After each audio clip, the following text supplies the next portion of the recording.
Hoje eu quero refletir sobre um sonho que a senhora White teve, né? E esse sonho, ele reflete muitas coisas para os nossos dias, né? E eu quero falar sobre esse assunto, eu vou colocar o áudio, né? E a gente vai comentar sobre cada parte do sonho, né? Vamos ouvir agora o áudio.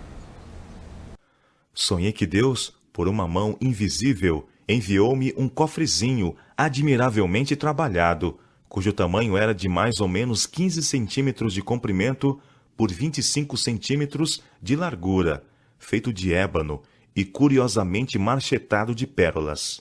Preso ao pequeno cofre havia uma chave.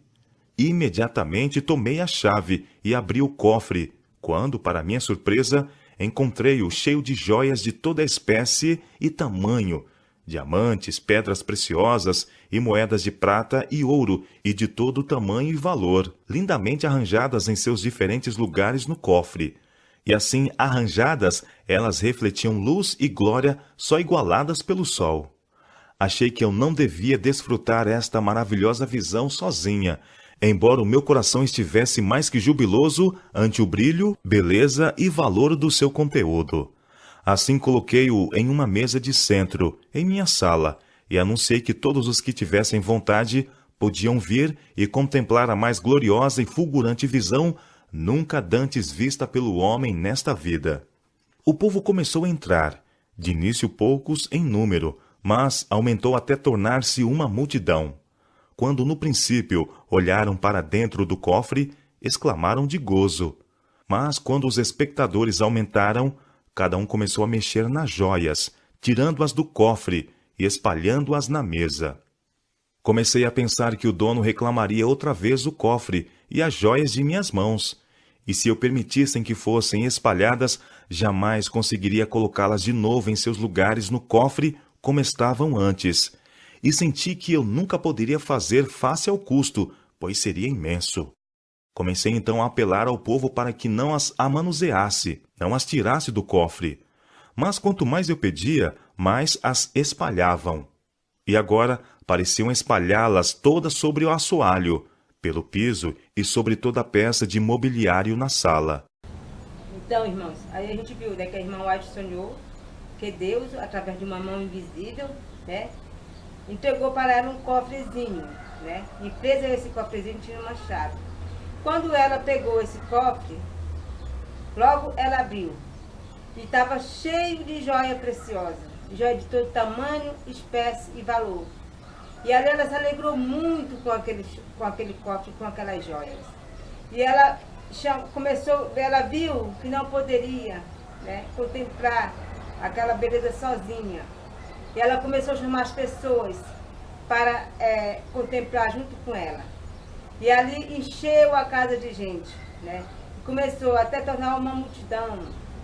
Quando tornou-se uma multidão, as pessoas começaram a mexer na joia. Tirar a joia do cofre, né? Jogar pelo assoalho, espalhar pelo chão. E ela agora ficou desesperada, porque ela sabia que ia requerer de novo aquele cofre de suas mãos, né? E ela tentava ali, pedia para as pessoas não mexerem no cofre, mas as pessoas não obedeciam. Então, o que representa esse cofrezinho? Esse cofrezinho representa a igreja adventista no início, quando ela surgiu, né? Esse cofrezinho vai do início da igreja adventista até a igreja dominical. E aquela joia representa as verdades que a igreja adventista surgiu. Quando Deus entregou a igreja adventista, né, estava com todas as verdades, né? Então aquela joia representa as verdades. Mas à medida que as pessoas foram entrando na igreja, a igreja foi crescendo, começaram a bulir nas verdades, mexer nas verdades e jogar as verdades por terra, né? Então, essa que representa, né, este sonho daí. Agora vamos ver mais o restante do áudio, né, para nós entendermos mais o resto do sonho. Vi então que entre as pedras genuínas e moedas, eles haviam espalhado uma quantidade inumerável de joias espúrias e moedas falsas. Senti-me profundamente revoltada com seu baixo procedimento e ingratidão, e reprovei-os e censurei-os por isso. Mas quanto mais eu os reprovava, mais eles espalhavam as joias espúrias e as moedas falsas entre as genuínas. Fiquei de ânimo revoltado e comecei a usar a força física para expulsá-los do aposento. Mas enquanto eu estava empurrando um para fora, três entravam e traziam para dentro a sujeira, cisco, areia e toda a espécie de lixo, até que cobriam cada um uma das verdadeiras joias, diamantes e moedas, ficando tudo fora de vista. Partiram também em pedaços o meu cofre e espalharam-no entre o lixo. Pensei que homem algum se incomodava com minha tristeza ou minha ira. Fiquei inteiramente desanimada e descoroçoada, e assentei-me e chorei. Então, aí nós vimos, né, que as pessoas começaram a trazer joias falsas, né, e colocar juntamente com as joias preciosas, começaram a trazer sujeira, lixo, todo tipo de imundície e jogar pela sala. E a irmã White, quando viu isso, ficou revoltada com esse procedimento tão baixo. E começou a querer expulsar as pessoas, usar força física. Mas enquanto mais ela fazia isso, mais ela tentava expulsar as pessoas. Quando ela expulsava um, tentava três. E sujava a sala, trazia sujeira, lixo, joias falsas e colocava ali no meio das verdadeiras, né? E depois de tudo, eles pegaram o cofrinho e quebraram, né? Então, o irmão White, vendo que não poderia fazer nada, ela sentou e chorou. Então, meus queridos irmãos, o que representa, né, essas pessoas, o que representa essas pessoas trazendo joias falsas, né, e misturando com as verdadeiras. As verdadeiras, como eu já falei, são as verdades que a Igreja Adventista tinha no início. As joias falsas são as doutrinas falsas, que quando começou a entrar, quando a igreja começou a crescer, né, entrar aquela multidão de pessoas, começaram a trazer joias falsas para a igreja, as doutrinas falsas para a igreja. Nós sabemos, meus queridos irmãos, que em todas as igrejas, né, jesuítas se infiltram nas igrejas, né, para colocar doutrinas falsas, né, e dessa forma não é diferente na igreja adventista, né. A igreja adventista também tem jesuíta lá na direção da igreja, botando as doutrinas erradas na igreja, né. Aqui tem um livro, né, Em Busca de Identidade, né. Isso aqui é um chefe do livro, né, Em Busca de Identidade da Igreja Adventista do Sétimo Dia, né, Casa Publicadora, né. E vamos ver o que diz aqui nesse livro, né.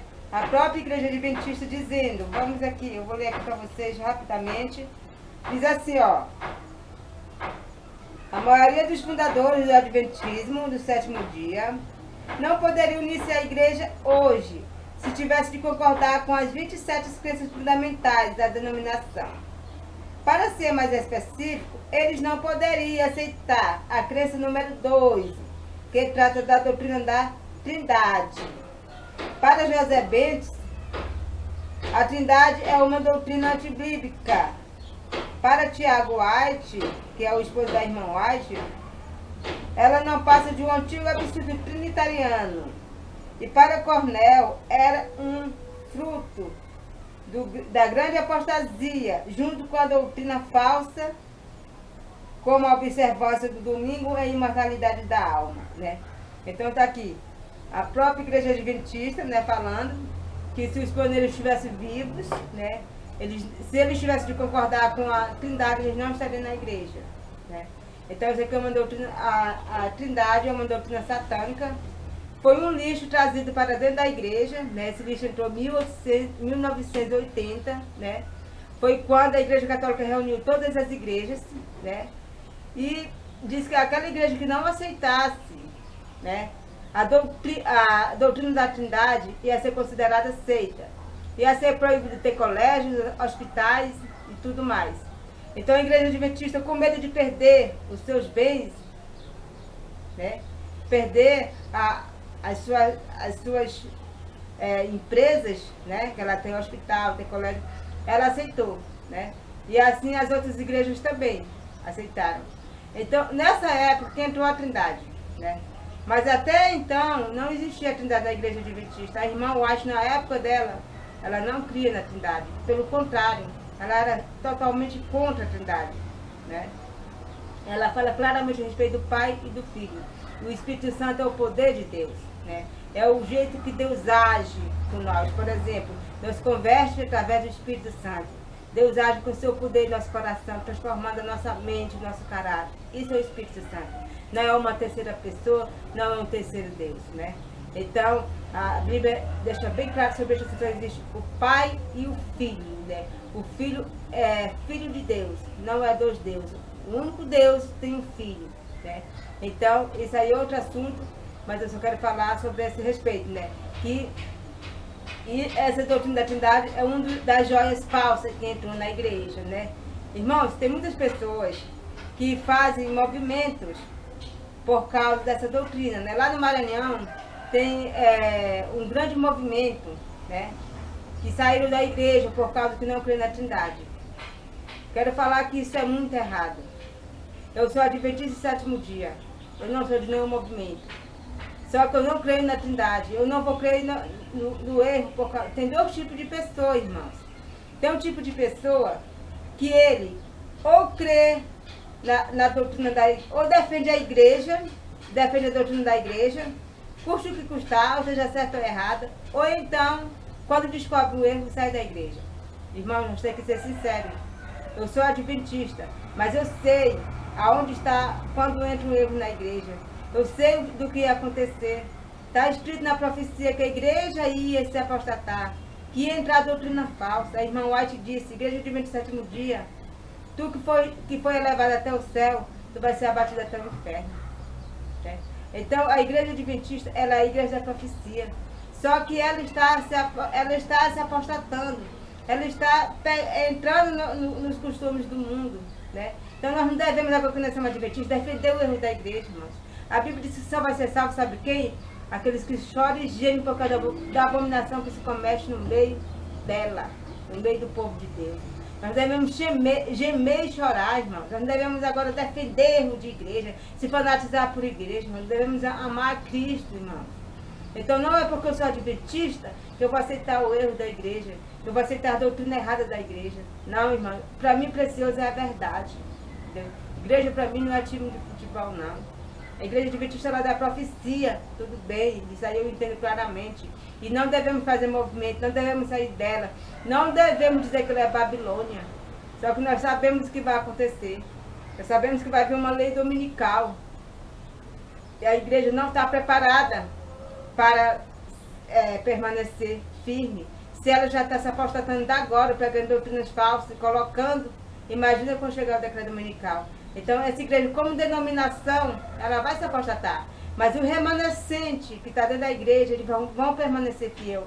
E eles vão ser expulsos da igreja nessa época. Nessa época, sim, é o tempo de nós sair da igreja.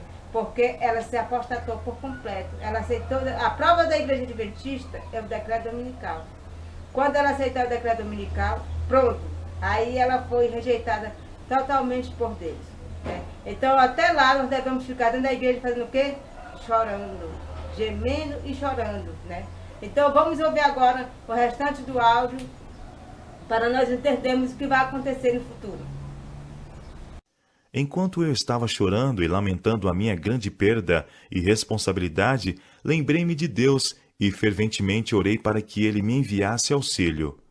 Imediatamente a porta se abriu e um homem entrou na sala, quando todas as pessoas se haviam retirado. E esse homem, tendo na mão uma vassoura, abriu as janelas, começando a varrer a sujeira e o lixo da sala. Pedi-lhe que desistisse, pois havia algumas joias preciosas espalhadas entre o lixo. Disse-me ele para não temer, pois tomaria cuidado delas. Então, enquanto ele varria o lixo e a sujidade, joias e moedas falsas, tudo saiu pela janela como uma nuvem, sendo levados pelo vento para longe. Na azáfama, eu fechei os olhos por um momento. Quando os abri, o lixo tinha desaparecido. As joias preciosas, os diamantes, as moedas de ouro e de prata jaziam espalhadas em profusão por todo o recinto.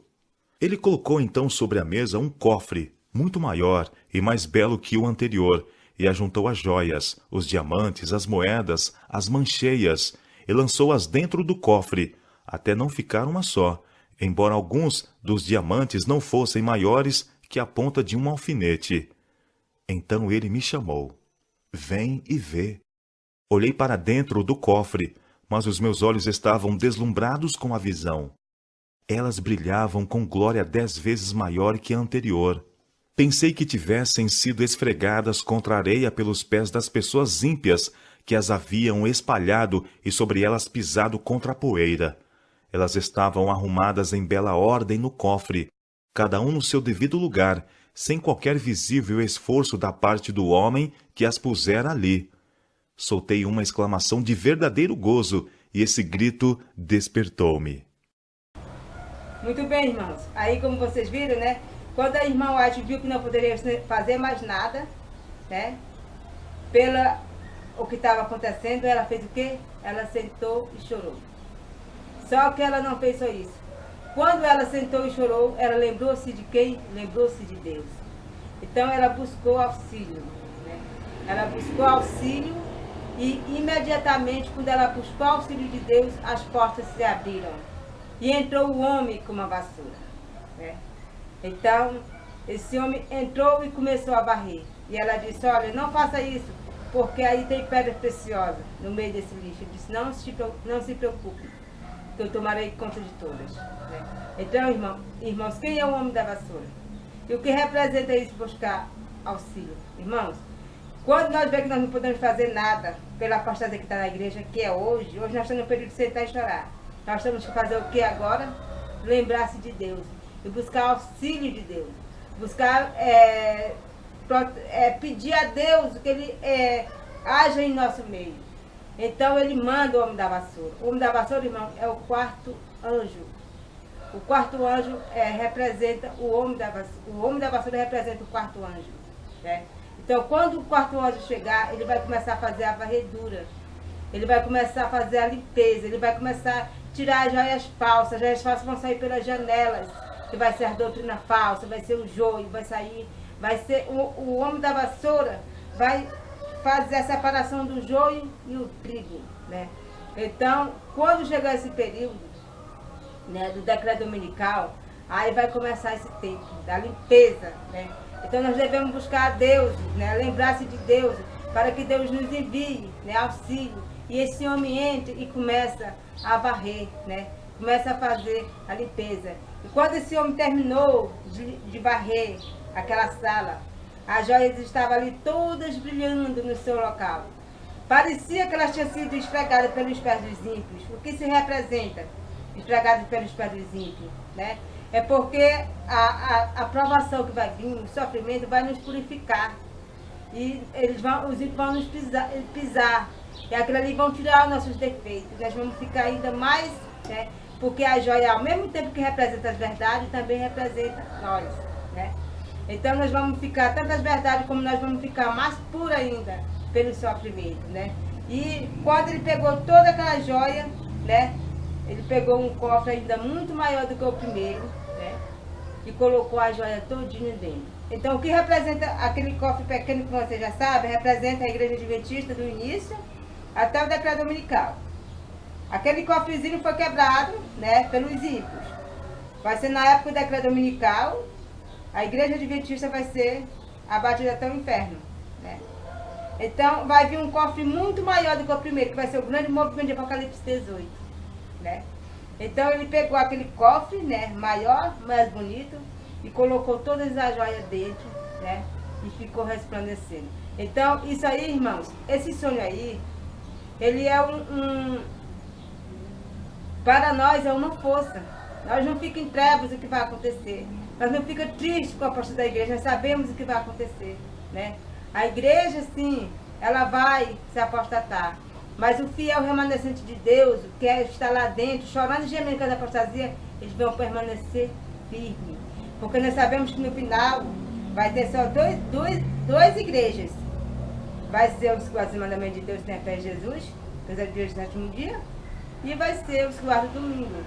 Os adventistas do sétimo dia não vai ser como denominação.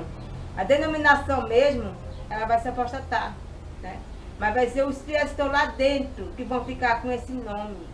Esse nome de do sétimo dia, ele traz ali uma controvérsia. A igreja hoje em dia, a igreja de hoje, ela não vai ficar com esse nome. Com certeza esse nome vai ser tirado dela.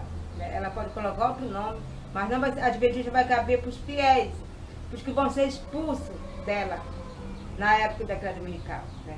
Quando a igreja adventista do sétimo dia começar a pregar o domingo, nos púlpitos da igreja, eles vão expulsar os fiéis. E esses fiéis que serem expulsos de lá, que vão ser expulsos de lá, é os que vão ficar sendo adventistas do sétimo dia. Né? Então a igreja adventista do sétimo dia vai se apostatar assim como liderança. Né? Mas os fiéis vão permanecer. É a mesma coisa da igreja judaica. A igreja judaica, quando Cristo veio, ela não aceitou a Cristo, ela rejeitou a Cristo, ela se apostatou. Mas saiu o remanescente dela. E foi a própria igreja de Cristo, né? E continuou para frente a obra. O mesmo jeitinho vai ser agora. A igreja adventista, quando vem da decreto dominical, ela não vai querer perder os bens, porque quem está na frente dela é o jesuíta. O jesuíta vai querer ficar com todos os bens da igreja, então eles vão aderir ao decreto dominical, mas os sinceros vão sair dela, né? E vão fazer a grande obra no mundo, que vai ser o segundo cofre. Um cofre muito maior, um movimento muito maior, muito mais bonito e muito mais valoroso. Né? Então, isso aí, irmãos, é o que representa esse sonho, né? Que Deus nos abençoe, irmãos, e nos prepare para essa grande obra. Amém.